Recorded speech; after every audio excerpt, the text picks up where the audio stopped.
Hi, everybody. It's Wendy, and we are in the DC radio studios. So welcome to the Sanctuary Radio Show. But I wanted to start off and introduce Jessica Sturgis. She is my producer, and she's the one who holds me down and gives me the counts and makes sure that we sound good and make sure that the guests sound good every time. So I just wanted to make sure that you all got to see her. So say hello to the people. Hello, guys and goddesses. Yes. So now we're going to go and we're actually going to tape. So give her a chance to go back into the studio, and then we'll do our official countdown and we'll go from there. But we have a really good show today, and we're going to be talking about organ donation and what that in our community, and we're going to talk about some facts and dispel some myths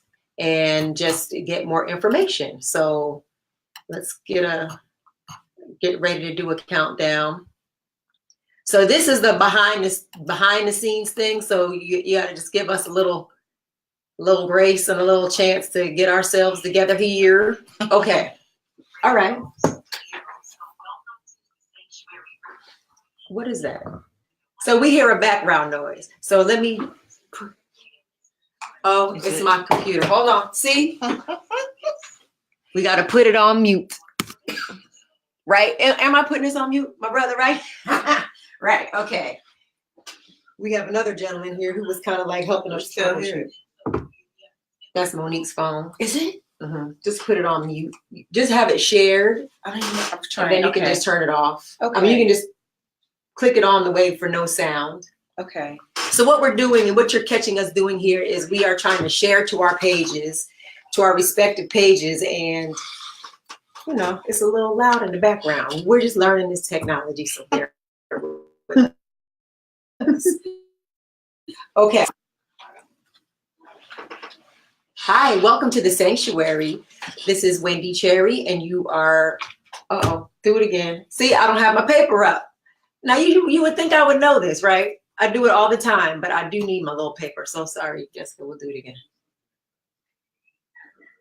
Okay, ready. Welcome to the Sanctuary. You're listening to DC Radio 96.3, HD4, and DCRadio.gov. I'm Wendy Cherry, your host, and we're talking about a really, really interesting and timely topic. We're talking about organ donation.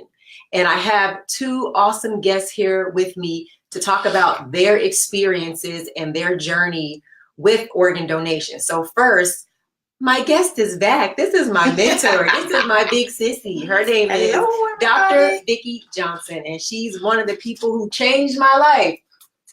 But she has changed so many people's lives, and even the ultimate gift of giving a kidney to her cousin. So, I mean, can you see how awesome she is? So much of a giver. So we're going to have her share her story. So welcome, big sis. Thank you. Yes. And then my VSU Trojan sister, Monique Acosta House. And so she is the recipient of a heart transplant. And that just happened in 2017. Yeah. So we give it all praises right now that she's here. And she's sitting here with us, healthy and strong, and she's going to share her story. So let's just get into it. So I have been doing some research on organ donation only because I had an experience where one of my sorority sisters, and I'm going to say her name because she is now on the other side. Her name is Nefertarius Achille McPherson. And she had a whole situation go on where she was looking for a donor. She had like a really rare bile duct cancer. And so we watched her community watched her and supported her as she went through being sick and being in the hospital and feeling better and going through milestones and then having setbacks, but finally getting this donor. And the donor was a 12-year-old little baby girl who had some kind of a traumatic brain situation go on. And so then Nefertarius was able to get her organ And then she was able to be close with the family. And then we started this whole process of watching her be a living donor, like advocate, explain to us about what that was, her community, what that was, how important it was, how it changed her life, how it also changes the lives of the family who lost someone. So it's sort of like it's like a dual thing. You keep life, but life goes on to the next realm. And so it was really interesting to watch. And then unfortunately, because of something not related, we think, she passed away. And yesterday was the anniversary of her passing. And it must have been about 5 years now that she passed away. And it's so crazy because, you know, I remember her. I feel like she's here. I speak to her all the time. And I say her whole name, Nefertarius Achille McPherson. And she loved Bluebell ice cream. Bluebonnet ice cream. So she was a huge Texas fan and she was just amazing. And so she put it on my radar as a person of color to consider being a donor. Before, I'd never thought about it.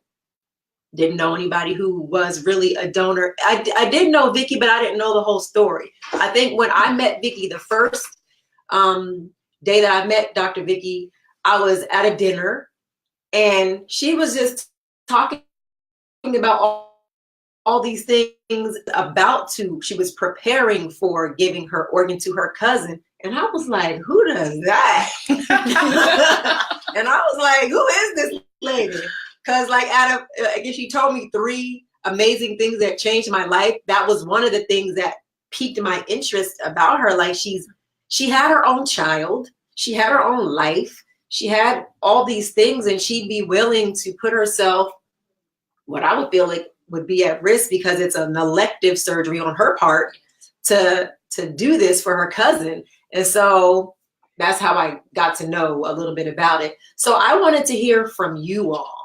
I wanted to hear from you, Monique, because you are someone who received a whole heart. A whole heart. A whole heart, you know, like a whole heart. A whole heart. So talk to us about the experience and when you came to know that you were in a situation where you needed to get a heart.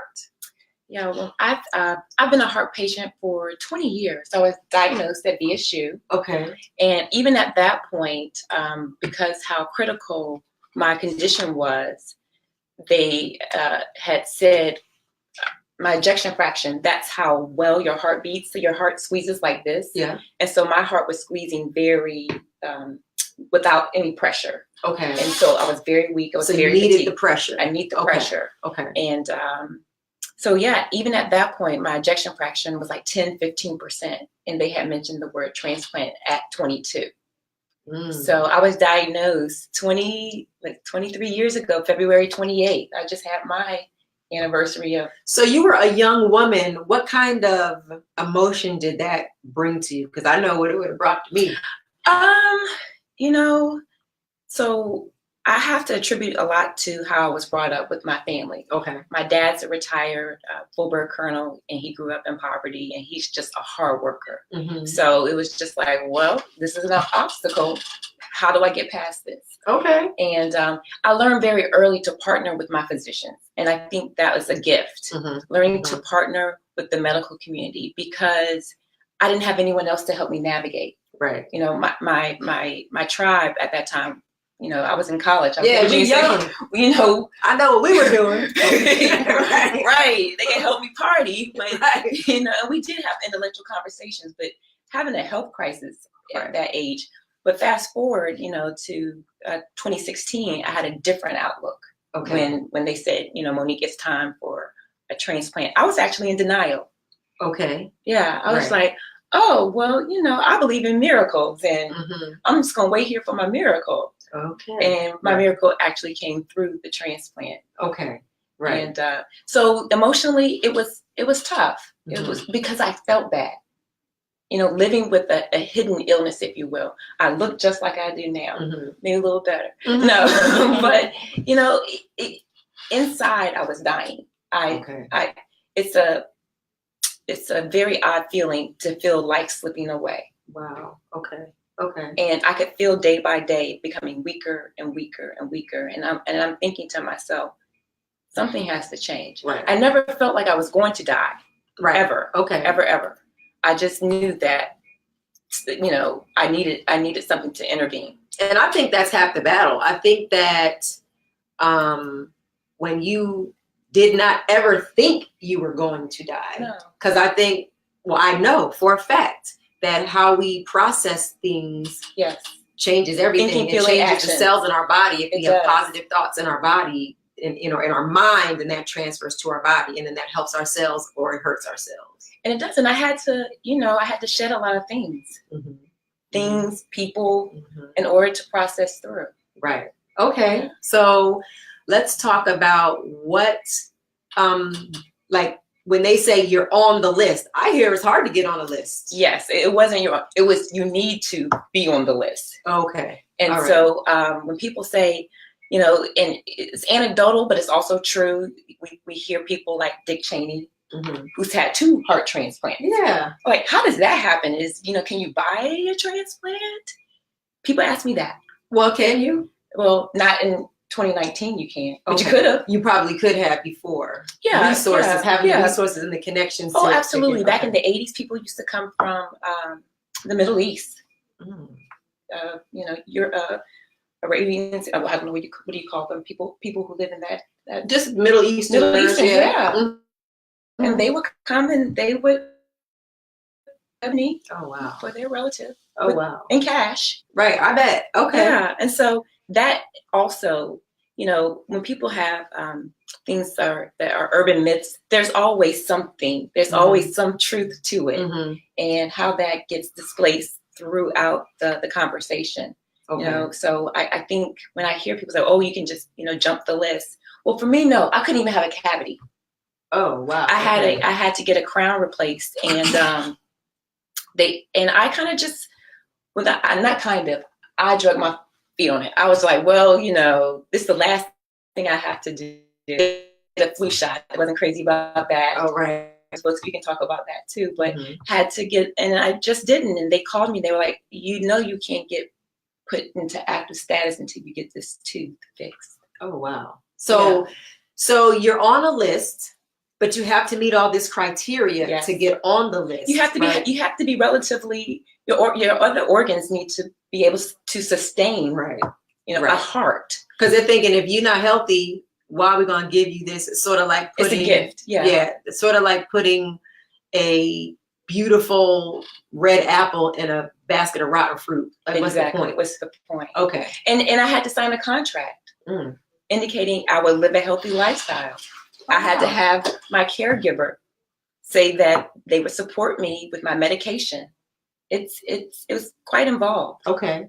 So what was the duration of time you were on the list until you got the call that you got to come in because we found you a heart? And then what did that feel like? So I was actually put on the list in October, but I was not activated until, again, I got that tooth fixed. Oh, right. In January. And so, did you think that was some fear? Like you were fearful? Oh, yeah. So you were just like, I'm gonna drag my feet on this. So I'm not gonna do this. It may sound, like I liken it to the children of Israel. They're like, oh, we were better off in Egypt, where we were slaves. Okay. But I knew how many hours I could work outside the home. I knew how many activities I could have within a 2-3 day period before I had to, cancel my week. I knew how to cope within my own world, and I knew how to manage it, even though it was no longer manageable. Okay. And so, the fear of the unknown, of something new. So you got the call, and then you felt like what? I was so excited. Okay. I was so excited. Okay. I was grilling. I was meal prepping because I didn't have the energy to cook. So my son and I, we were grilling fish and vegetables, and they called, and I knew they were going to call that day. I woke up in the morning and I heard something say, today's the day. It's your day. God told me today's the day. And I was like, oh, okay. And so I just proceeded a normal day, and I didn't know what to do. I was running around, and my son at the time had just turned 14, and he was like, well, it's like a baby. Where's your bag? Yeah, I was gonna say, I'm thinking the bag would be at the door. That's what he said. I'll be ready. That's exactly what yeah, but didn't have a bag. Okay. And actually, in hindsight, you really don't need a bag. That's one more thing for your family. When I counsel other transplant patients, I tell them, do not bring your bag. Have your bag ready, but don't bring it. Okay. There's no place for your family to hold on to a bag in the waiting room for 10 hours. Okay. Tidbit. Okay. Yeah. All right. So let's talk about that. So you have it. Now you're in recovery, right? And so how long were you in the hospital till you were able to come home? Well, because I was so healthy, other than the heart, Right. I was in the anticipated time was 10 days. Okay. However, my heart failed at transplant. It did not work. Oh. They put it in, it started beating, and then it just blew up. The left side of it failed. So ultimately, I was in the hospital 70 days. Oh, wow. Yeah. Okay. So did they use the same heart or same heart? Another heart? My Lisa heart. Okay. Same heart. Okay. And I had to accept it. I had to love it. I had to tell it was going to stay. Okay. And I have never had any rejection, which is very unusual for an African-American female. We have the strongest immune system. Of course, we had to survive. So yes. It's something to that. We have Yes. the strongest immune system. So, they thought I was going to experience some rejection. I didn't have any of it, and I still haven't. So Lisa is the woman's heart that you have. Yes. So can we talk a little bit about Absolutely. Lisa? Yeah, Lisa. Okay. So Lisa is a single mom of 3, and she was 44. I was 45. Mm-hmm. I had turned 45, and she was an incredible 5-foot feisty Tennessean. She just had so much energy, and she was a journeywoman. She was a welder. Right. She worked outside. She had horses. Lisa was white American. Okay. And Lisa suffered from depression. Oh, okay. And so she lost her bout of depression. Okay. But she was a registered organ donor. Wow. Okay. And so that's part of my journey. I live for Lisa and I live for me. Right. Okay. That's beautiful. Yeah. I like to hear that because, it didn't have to just be a car crash. Something happened and then, but people are struggling, but the rest of her body was healthy enough to be able to give you the organ. And that's what I say. I said, we tag team. My mind was strong. Mm-hmm. My body was weak. Right. Her body was strong. Her mind was weak. Wow. So we just tag team. Yes. And now I run the race for both of us. Okay. That's beautiful. Now, do you keep in touch with her children? I do. And, the other part of organ donation is let your family know, like, what your choices are, if you're for it or not. Okay. Because, her daughter was 24 and they didn't know. She had just moved to Tennessee 2 years prior, and they didn't know if she had registered to be an organ donor. So her daughter had to literally check off each box of which organ she wanted to donate. And she tells me, her name is Alyssa, that she was able to check the box for heart, and she wondered who was going to get her mom's heart. Wow. Okay. And so when she found out it was a single mom, she just knew. She's like, the right person. The right person. The right person. And so that's part of her healing too. So I saw a stat where it says that with one person that has an organ, like a heart, a kidney, or a liver, or even some bone marrow, they can save 8 lives and potentially improve the condition of 50 other people. And one of the main things is burn. Okay. Skin tissue. I sometimes I speak with other people who are survivors, and a gentleman in the DMV, he was burned over 94% of his body. Just his face, and his skin is just beautiful on his face. So his face remains, and the rest of his oh wow, okay. Yeah. And so he talks about the importance of regaining his life because of the skin tissue that was donated. It's cornea, that's a big thing. Some states now actually can bank cornea so that when someone needs it, they don't have to wait, which is just remarkable. So we have the view, and we'll go back to it, of someone who has received, but let's talk about somebody who gave the gift, somebody who's alive who gave the gift. So let's talk about how you got into this, and like, how did somebody come and say, cuz It didn't happen like that. At the time, I actually was an organ donor. My license. Okay. And I remember being at my job at that time, and my cousin's sister, another cousin, sent an email to the family, like you said, let your family know, right? Right. Yeah. And that works conversely too on the other side. And she sent this email saying that Brian, is his name, was having kidney issues and had to start dialysis. He was a phenomenal athlete and taking over-the-counter supplements and went into kidney failure. Trying to burn fat. Yeah. Went into kidney failure on dialysis young. He was in his 30s at the time. I was in my 40s. And she sent the email, and let me just say, I didn't even know a living donation was possible. Right. That's first. Right. And so it was not on my radar when I read the email. She sent, it was a long email. And actually, I have an excerpt from the email in my book that's coming out in May. And, the gist of the email was he's on the registry list. He's on the list. However, his transplant can be accelerated if we can find a living donor. And we were directed back to the family.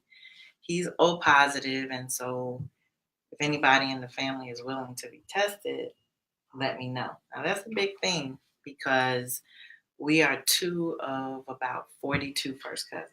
Wow. And 42. He's 1 of 4, and I'm 1 of 4 siblings. And so I responded to the email. I'll get tested. Who knows? Maybe I'm the chosen one. Right. That's all I said. Right. Forgot about it. About 2 months later, I am on location in Atlanta for, I think it was the BET Hip Hop Awards at the time. And I get a call from the University of Miami transplant team saying they were given my name as a potential donor for Brian and wanted to conduct an interview. So I step outside the production trailer, go stand under a tree and answer all these questions. And like, okay, you answered the questions well. We're going to send you some tests that, blood work. You go to a lab wherever you are, and then they'll send the results back. So I went through a series of tests, and after each test series, they were like, okay, that's great. Next, we're going to do this. Go to the lab. They'll send it. Okay, that's great. Go to the lab until we got to the moment where I needed to go down to Miami to do what they call a one-day workup, like the whole workup. And what I will say is that living donors are treated like royalty. Okay. Like royalty. It was It's true. an amazing experience. Like the red rolled out, like people kind of, you're a living donor, like almost bowing down. Yeah. The way I was treated, the waiting area, my mom was with me. You want something to drink? You want something to eat? Like luxury. It was, if I can say that. It's boutique style. It is very boutique and very unique, and went through the one-day workup to include a psychiatric evaluation, which was like 200 questions. It was just this whole one-day thing.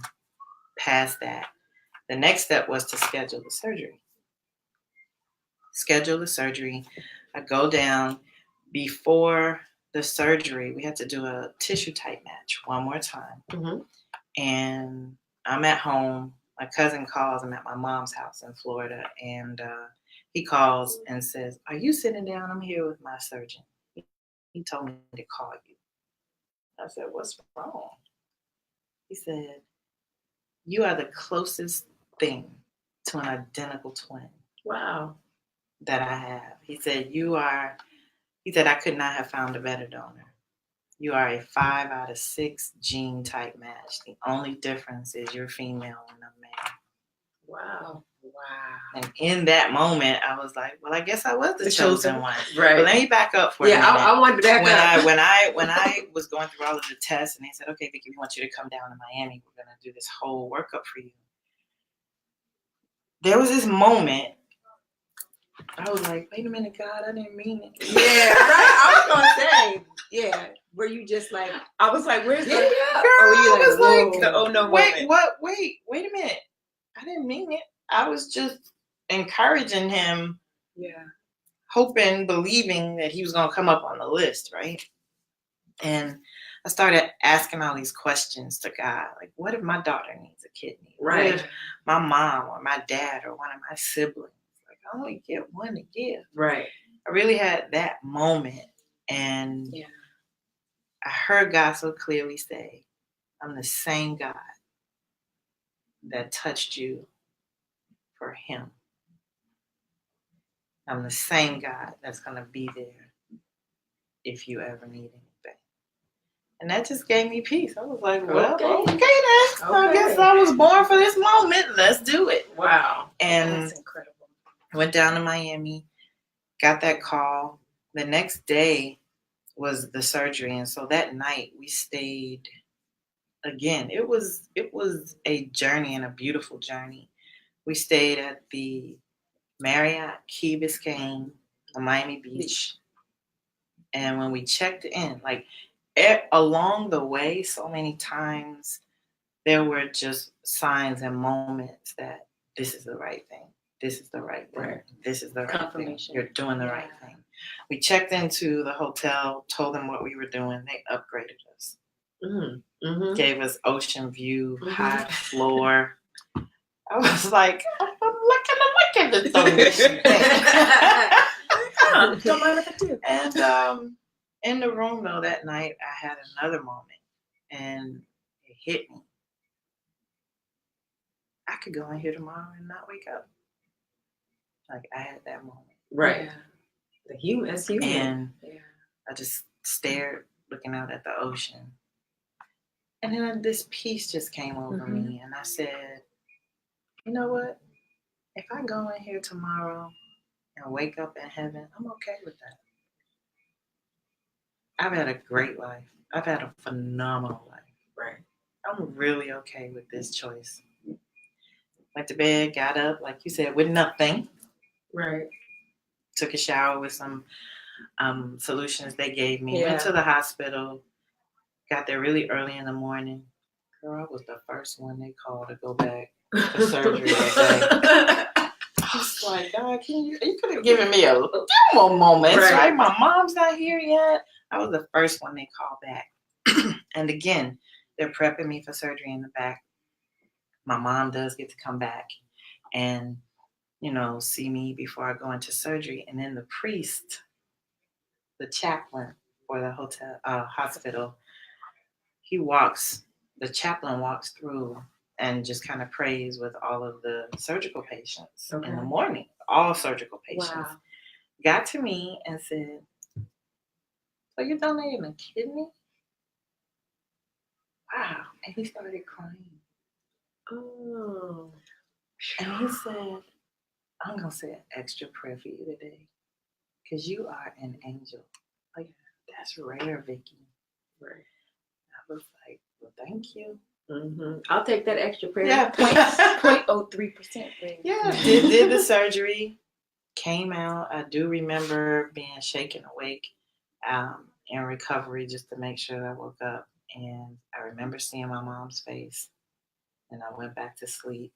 And when I woke up again, I had this recognition of, oh, I made it. I'm still here. Right. And from that moment on June 17th, I just decided every day from here on out is a bonus because I was at death's door. Like they had to shut down all of my organs. Right. I was on a respirator so that there was no stress or anything. So a respirator was breathing. Like I came as close to death as I could come so they could take my kidney out. And so when I woke up, that's why every day is a turn up. Every day is a turn up. That is where soul wealth comes from, and my passion for life and helping other people. And every day really is a turn up. It was a blessing, and I would do it again if I could. You know, I was only in the hospital for 2 days. Wow, 2 days. And this is one other miracle. I'm telling you, along the way, I had a morphine pump. Of course. I remember pushing the button. Like, sleep. The bag stayed full. They were like, "Are you not using the morphine? It's still full." Supernatural experience for me all the way through. God was with me. I know God was with me, still is with me. Right. And yeah, I love sharing the story. Definitely would do it again. So now how you and your cousin are just super close. Yeah, we're super close. Like, he says he now cries in movies. He was like, what you put in me? I never cried at movies before. You gave me this girl kidney. You know, we kind of joke like that. Right. But it was a phenomenal experience. And I really believe it's one of the reasons I was born to do that. You know, that's so amazing, because I'm thinking of so it seemed like it would have been an interesting situation to be in because it's family. So if it's on your mom or your dad's side, whatever side Brian was on, and so if you're able to do it, then you know. But what did Mariah say? What did your daughter say? Was she like, "Mommy," or was she just following your energy? And like, what did she followed my energy. Okay. She had peace. And there's another part of the story that happened about 6 months later that, you know, I would love to share, just the effect. Because like I said, I had never heard of living donation. I didn't know it was possible. And now that I know it's possible, it's something that I'm an advocate for, particularly if it's a family member. Right. Okay. Particularly if it's a family member. Okay. So let's talk about, we're, you know, most of the people listen to my show are from the Black community. And so we may or may not have heard of this. Monique gave us a stat. So Dr. Vicky is a unicorn up in this piece. For real. Because, a real loud one. Yeah, because tell us the stat. I Googled this. Well, I didn't Google. I looked on the organ donation OPTN website just to get a sense of how I knew Vicky was rare. Because I've heard in the community, the transplant community, that African Americans, Black people don't donate. They don't donate their organs, their kidneys in particular. So, you know, 77% of the organ transplant list for African Americans are kidneys. Right. Kidneys, 77%. That's what we're waiting on. Not hearts, not liver, kidneys. And so I'm like, wow, so many people need kidneys. How many people actually donate, you know, African American to African American? 0.03%. Wow. Not even 1%. And, you know, like 561 people last year out of the total 6,000 that needed a kidney were by Black donors. I mean, just it's unreal. I wish I would have thought about to do the research on what happens with the kidney, because there's something that's happening with our community that is impacting the kidney, if you know. But that's something for me to think about and to study about, because we hold trauma in our bodies, we hold things in our body, and this one African American, this population in the U.S. is experiencing this, where they're needing this more than most people. Yes. And there's something going on. There's a couple of things. There's lifestyle, right? Yeah. Diabetes and high blood pressure. There are conditions that, you know, predispose you to having kidney disease, having kidney failure. And we also know there's research going on that Black people are more sensitive to sodium genetically. So it's culturally, you know, we talk about our foods, you know, the fried food, chicken and macaroni and cheese and greens cooked in ham. You know, that type of food from my studies was celebratory food. Yeah. Comfort food. Yeah. Yeah. Back in the 1800s, 1900s, when we had that. Now, you know, those type of foods are everyday foods for us. Right. And our bodies aren't, and the machine's not built for that. No. And No. so, you know, when you think about even heart, 80% of all heart events can be prevented. 80%. 80%. So yours was genetic. Mine was genetic. So that's the thing with epigenetics. 20% says genetically you're predisposed to this. The 80% is the lifestyle. It's lifestyle. It's lifestyle. It's situational. It's Stress. Environmental. Because my transplant, you know, what exacerbated my particular issue, even though I have been living for 20 years, pretty healthy, you know, I had heart events, but the death of my mother and it precipitated me a lack of exercise. I stopped working out, and that's when my heart started to fail. Yeah, because exercise was my lifeline. I mean, it helped me control my stress, but it also nourished my heart. right. So I used to do weight training. I used to do Zumba. I was in the gym 5-6 days a week, Mhm. or if not, I would walk outside. I Mhm. love walking outside, Mhm. and that was my bridge to health. And we know that because my doctor actually pulled up. We looked at the data, the protein in my body. My body started to atrophy 9 months after I stopped exercising. Yeah. 9 months. Yeah, and it doesn't take long. It doesn't And take when they long. say if you use it, if you don't use it, you You lose it. It's It's true. so true. Even if you miss 3 days after doing some kind of exercise and then you don't do it for 3 days, your body will automatically start to atrophy, if that's the word. Right. Yeah, like because I still have a lot of atrophy within my body because I was in the hospital for so long. Mhm. So, you know, every day that you're in the hospital, laying in the bed, it's like a week. Right. You're you know, that's why the doctors come and get you up. Right. Yeah, you have to move. You have to Right. move. You have to move.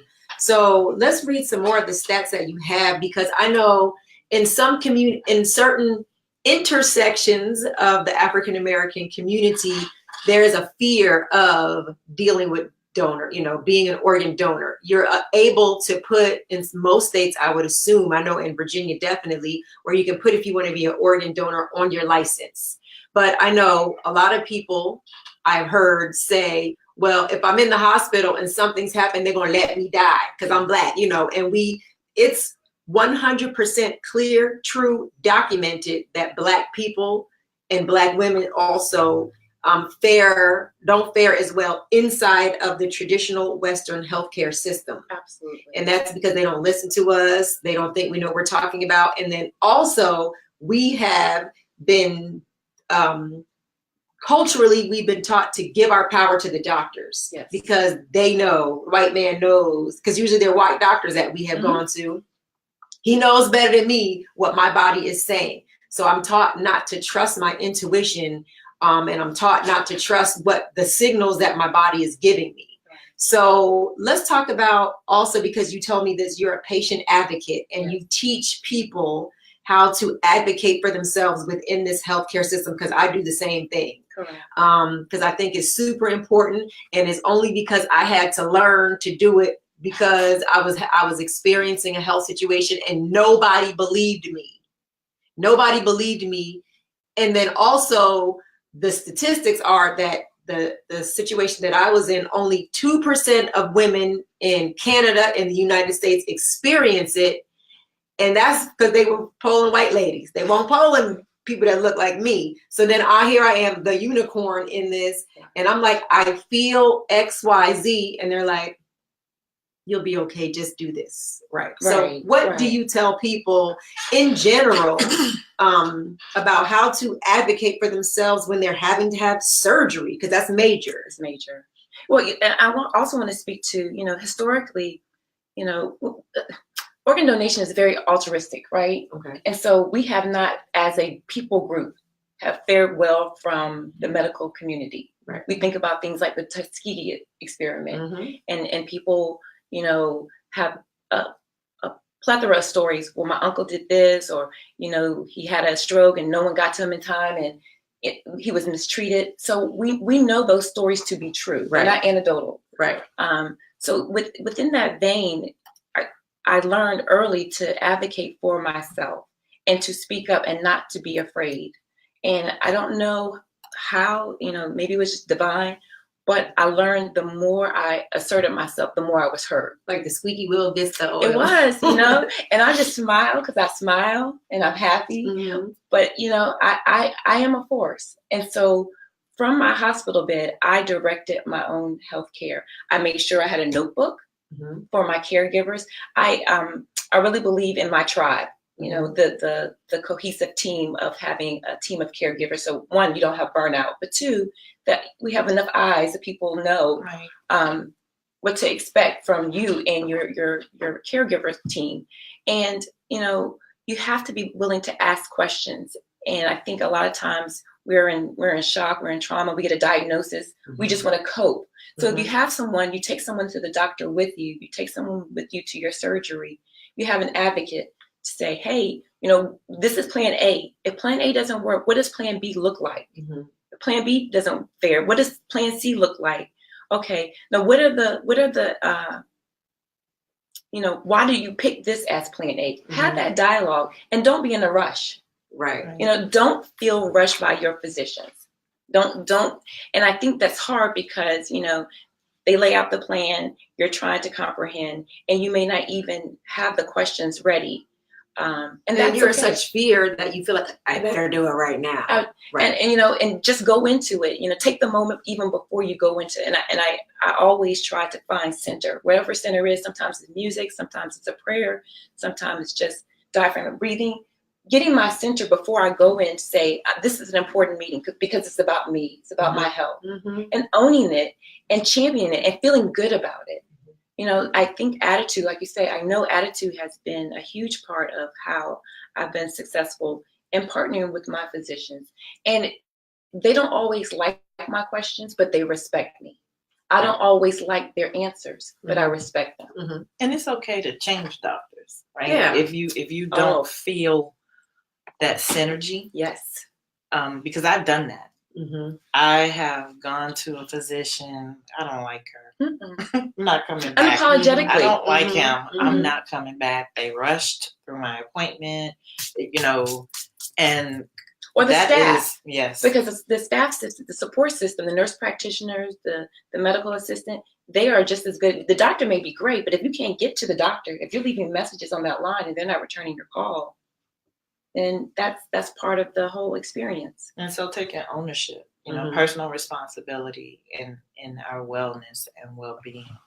I'd like to just insert there because we do have the power, we do, right, to guide our healing journey, and a big opportunity to participate and partner with your physician. And I love my doctor now for that very reason, because she knows it's a partnership and we are in this together.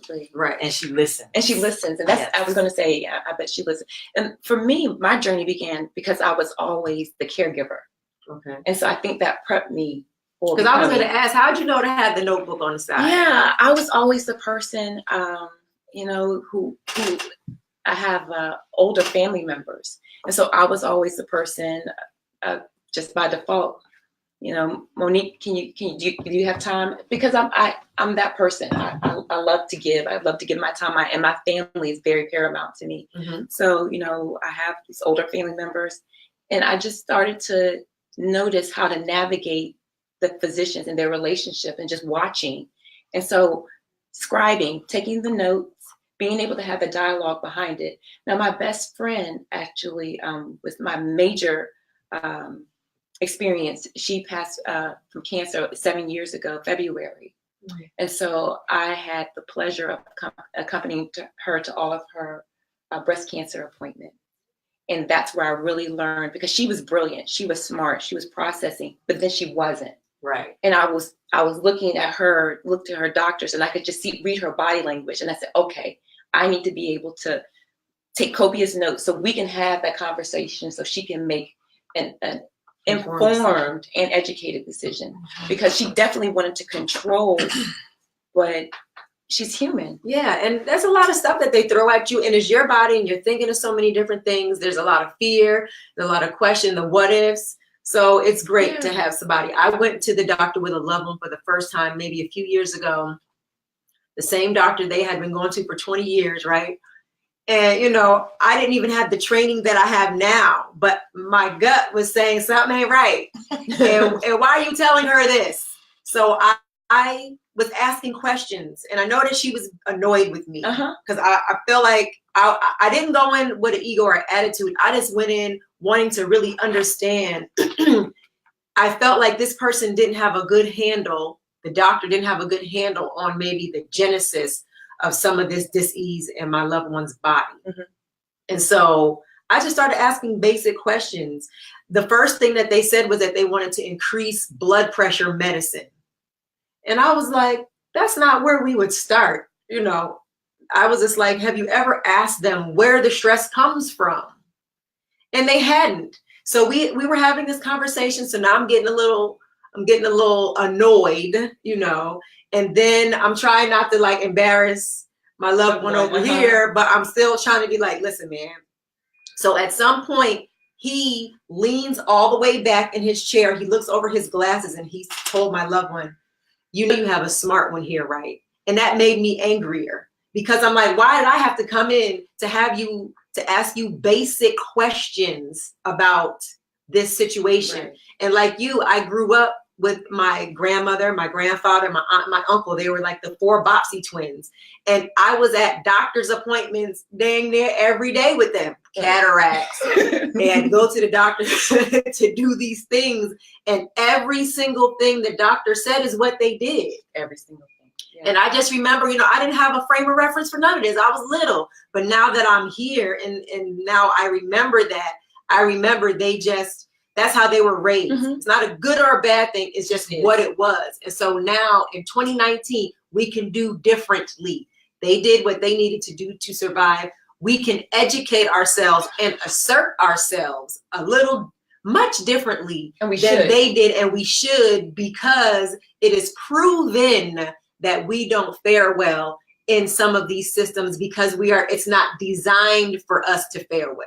So we can change it. Yeah. And I tell people all the time, I say, you know, if you get your house painted, you get 3 estimates.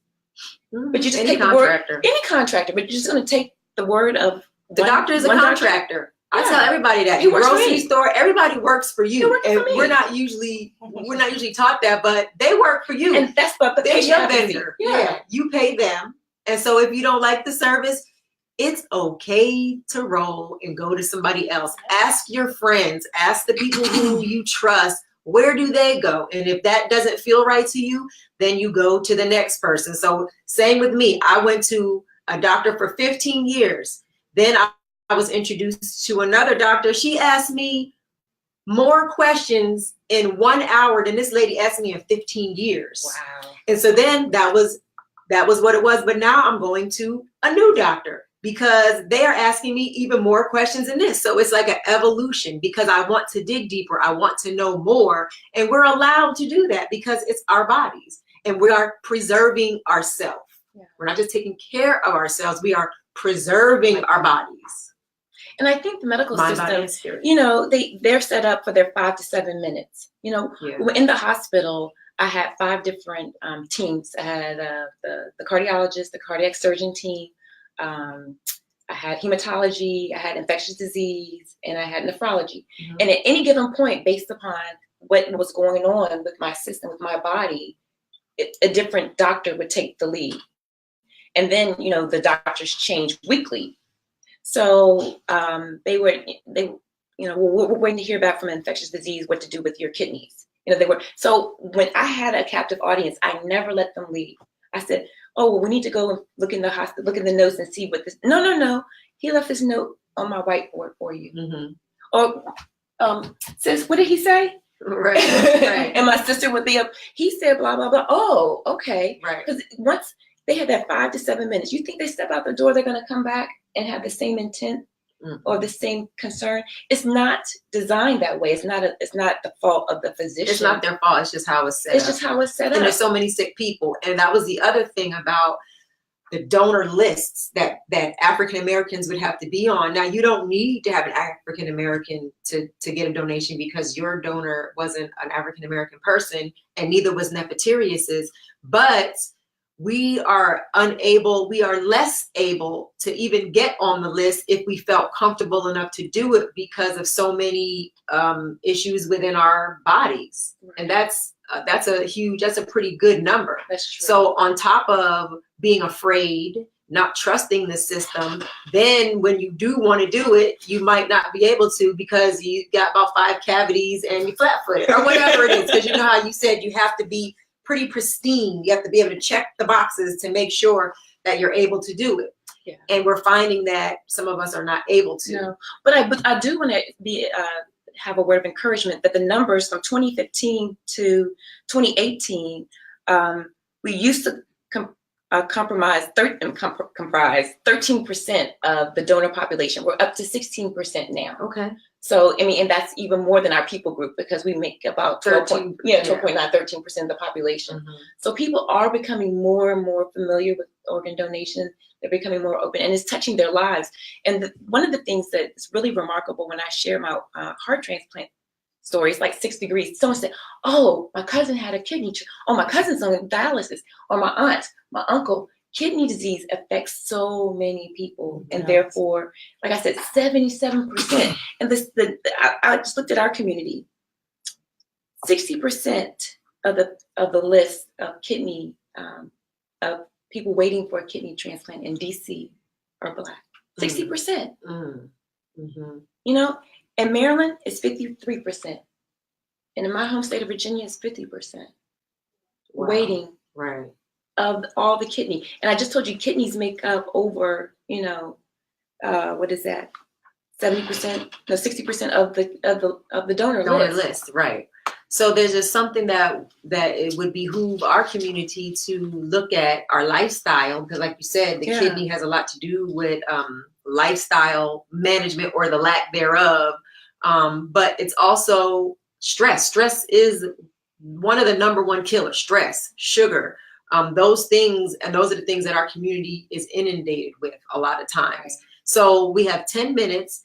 Let's talk about, because what I wanted to do was make sure that we leave with the good information for you to be able to make your own decision. For you to make your decision if you want to be a donor, to give you resources, and I can put them in the notes later. The ladies can share whatever resources that they want to put in the notes so that you can go, and then if you hadn't before, if you were side-eyeing it a little bit, but just so that you can make your decision on if you would like to do some more research and offer that gift, because we now know you can affect 50 lives. Yeah. And so let's talk about what, Dr. Vicki, what are some things that you would like to share with the people so that they can feel that it's safe. You had a great experience. And I had a great experience because it was my intention to have a great experience. I think a lot of times we live unconsciously. Yes. Kind of going through the motions. I set the intention to have a good experience. I set the intention to be as educated as I could, get as much information as I could. And information is power. The story I wanted to share was after we did our transplant, I was talking to another cousin. Okay. So there was a lot of us. Mm-hmm. And she attended a church that had about 6,000 members. And she said, such and such who's at our church is on the donor list. She needs a kidney. Mm. And I said, you all have 6,000 plus people in there every Sunday. Right. Wow. Somebody should just ask. Right. Has she ever Make asked? Make the ask. We're not taught to ask. Yeah. We're taught to accept whatever. Yeah. Because my mom had it, now I have it. Figure it out. Yeah. So she went to church the following Sunday, got the message somehow to a pastor about my story. And he, in a moment, just said, who in here, this is down in Miami again, who in here needs a kidney? And like 8 people came to the front of the church. Wow. And then he said, we have members who are part of the University of Miami health system that are members here. And they came up. And then he said, who in here is willing to get tested to be a living donor? And about 80 people came up to the front. Wow. And from that one ask, 3 of those 8 people found a donor match and got kidneys. Wow. And so I share that story That's every powerful. time I get to, have platforms like this, because sometimes all you have to do is ask. Just like my cousin asked us. She Right. sent the email. I had never heard of that. Right. I knew I was a donor on my driver's license, but I did not know it was an option to offer such an altruistic gift. Yeah.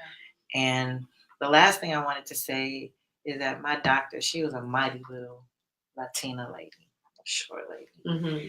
And one thing she said to me that I have always remembered and have to refer to it sometimes, she said, Vicki, you didn't just save one life, you saved 2. Because you gave your cousin your kidney, now somebody else can get a kidney from the list. Right. And she said, this is not going to be easy. I'm not going to sugarcoat it for you. She said, but what I want you to know is that every day gets better. When I tell you that thing got me through, just hearing her voice say, every day gets better. Because I would, one of the, it was a challenge, I don't want to call it a complication, is about 2 weeks post-op, I started experiencing, it was just, ungodly insomnia. Oh. And I would just get up and walk around the house. I would just walk and just start repeating what she said. Every day gets better. Every day gets better. That's the only issue that I had from the surgery. And just every day gets better has carried me through a lot of situations. So I want to leave that. Yes. That's How many awesome. years post-op are you and Brian? Almost 10. Oh, wow. Yeah. Okay. And one of the things that's going on in the donor community is that they're looking at living donors, how to, one, put them at the top of the list if they should ever need a transplant. Oh, wow. And 2, how their family members can benefit. So they're chain kidney transplants. Are you familiar with that? Not at all. So if you need a kidney transplant and I'm your sister or I'm your friend or whoever, and I say, I'll donate for you. I'm not a match for you, but I'm a match for someone else in Miami. Right. And someone in Miami is a match, or maybe not, someone in Connecticut is a match. They do these chains where we can all benefit from giving, being a living donor. So having that available for people who are living donors as, not a benefit, but as a way of gratitude for their sacrifice. Okay. So they're looking into laws for that. That's amazing. So now tell us, we have 4 minutes left. Tell us what are maybe the top 3 things that patients who find themselves, not even just in this situation, but needing to be an advocate for themselves, besides bringing somebody who's going to really take those notes and be there to speak up. What are some other things that have gotten you through or that you share? Well, one, we talked about it from the very beginning. I'm a person of faith, but having that positive attitude, I cannot speak to that enough. Because it's thinking, feeling, action. The way we think causes how we feel, and how we feel is how we act. And I think I know that life is hard and it can be difficult, but how you approach it really it really sets the whole trajectory. Sure. Second is owning your health, championing your health unapologetically, and I cannot emphasize that enough. It's ask the question, and if you don't get the answer, if you don't understand, the doctor's not doing their job. Right. And I've had to say that I don't understand. My brother and I have this saying that we teach each other: break it down like a fraction. And so I'll tell them, I'm like, I break it down like a fraction. I was like, I'm not getting it. And the good ones would draw pictures. Yeah. All the doctors I had that you know, I've had some, and I think that I'm, you know, have a fair amount of emotional and intellectual intelligence. But draw me a picture, and don't be afraid to ask. And then third, every day is a gift. Mm-hmm. Every day is a gift. Okay. So how can people find out more information on organ donation and, you know, just what it means to get on a list? Is there a website they can Yes. Well, I advocate for Virginia, the Commonwealth of Virginia. Okay. So it's donatelife.org, and it has statistics and it has stories. And you'll be able to connect with Donate Life America, and you'll see real. I think what the challenge is knowing someone, real people. You're a heart transplant survivor. I am, Mm-hmm. and it changes their mind. And honestly, for me, if I get one person to sign up because they see that I appreciate life and I've been given that second chance, it means everything. Okay. So just inform yourself. And again, organ donation may not be right for you, but to explore it and see how it works or it doesn't work for you, I think it's worth the look. Well, I think that's a great way to end it. I think that you know, do your research, see what feels good in your own heart. You do your own prayer and meditation to see if it's something that feels good for you. And I just want to thank everybody, thank my lovely guests and powerful survivors. Thank you, Dr. Vicky. Yeah. Thank you. Monique and then Dr. Vicky, thank you so much. Now, I planned this back in November, and I was looking at the emails. I was like, they gotta come on, and so it happened. And so I'm grateful. I'm grateful to be able to share the information with the viewers and then with the listeners who will listen on dcradio.gov.